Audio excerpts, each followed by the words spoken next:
3AW with Denis Walter today at the MCG, and what a thrill it is to be here. There's a brand new Australian movie out called Save Your Legs, and it's two of the three stars, Stephen Curry and Damon Gameau. Good afternoon to you both. Good afternoon. Hello.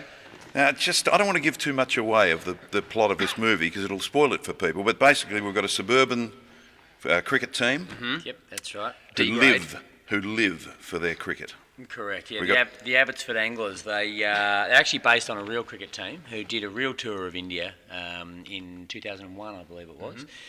And they shot a documentary which has got this beautiful heart and just this great journey with a whole bunch of old friends who share this great love of cricket and a great bond. So we have had the opportunity to be able to, I guess, do a dramatised version of that, but to try and capture the spirit. And you're President Teddy. Mm-hmm.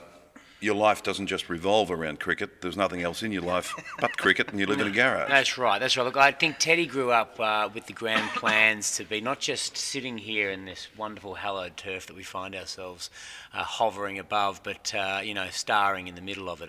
Unfortunately, reality hit him pretty early with Ted. He's not exactly what you'd call the flashy stroke maker. He's more the Jeff Boycott type. More your Jeff Boycott. Solid, very good leader of the ball. Yeah. But Damon, then we get to your character, yes. Stav. Yes. And Stav pretty well fancies himself as... Yeah, I think Stav's he's a guy that Googles himself probably a couple of times a day. He's a self-Googler. And I think he fancies himself that maybe he could probably play for Australia and that he's doing the boys a favour by lowering and coming down to D-grade level. And if it wasn't for a nagging wife, he'd probably have an international cricket career. And a nagging Achilles heel. That's right. He's always something to blame. He's one of those guys. But he's also playing around with golf at the same time, which is... Well, I think that does happen to a man, doesn't it, in his mid-30s? I think that's kind of true. You kind of...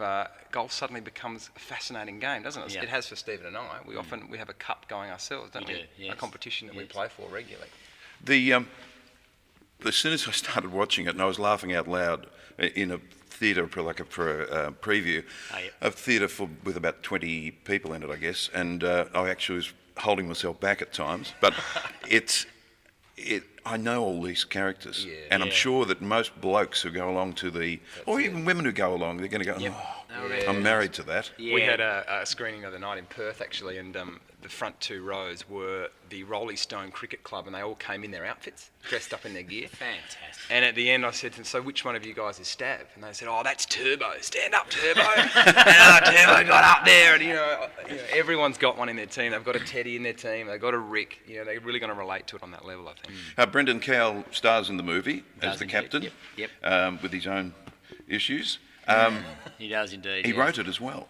He did, and you'll notice, Dennis, he's written himself as basically the man who gets all the best, hits the best sixes, hits all the fours. The stroke maker. Popular with the ladies. I think there's a certain theme running through here that he's written for himself. But he's the party boy. He is. And he is the party boy. He is the party boy. How long's this been swirling around in his mind? Has he been talking about writing this for a long time? Yeah. I read a draft of this film probably about 5 years ago, I reckon, and that was just after Nick Batsias, our producer, who was one of the original anglers who went to India, had met Brendan at Sundance Film Festival, and they sort of came up with the idea of turning it into a feature film. So it has been hanging around for that long and gone through various existences and lots of variations on the theme, and finally coming up with what they've got here. The filming in India. Yeah. Good fun?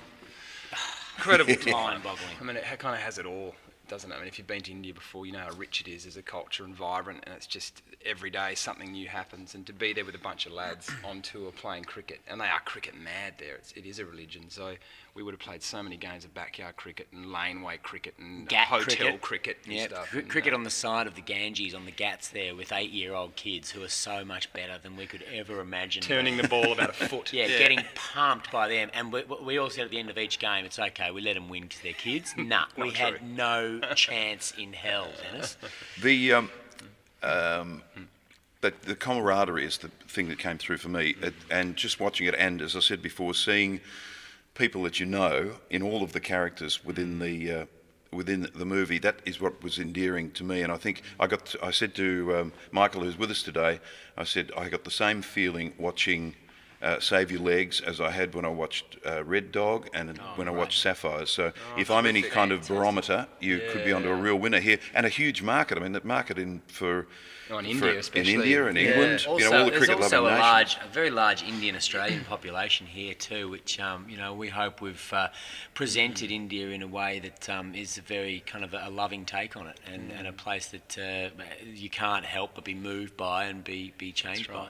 And it's interesting you relate, you talk about Sapphires and Red Dog. I think this is similar in that there's a big heart to this. All those films have got big heart. And, it's interesting because there is a sort of a deep love that happens between men, Australian men too. Like whether we acknowledge it or talk about it in our culture, there is something that happens on tour with the boys and you really do connect. And especially in a country like India, you're out of your comfort zone. And so you do really rely on your friends. And I think the film captures that really strongly. Gentlemen, thank you so much. I hope it is a huge success. Save your legs, get along and see it. It is, as Molly would say, do yourself a favour. It's a ripper. Good on you, boys. Good on you, Dennis. Thanks a lot.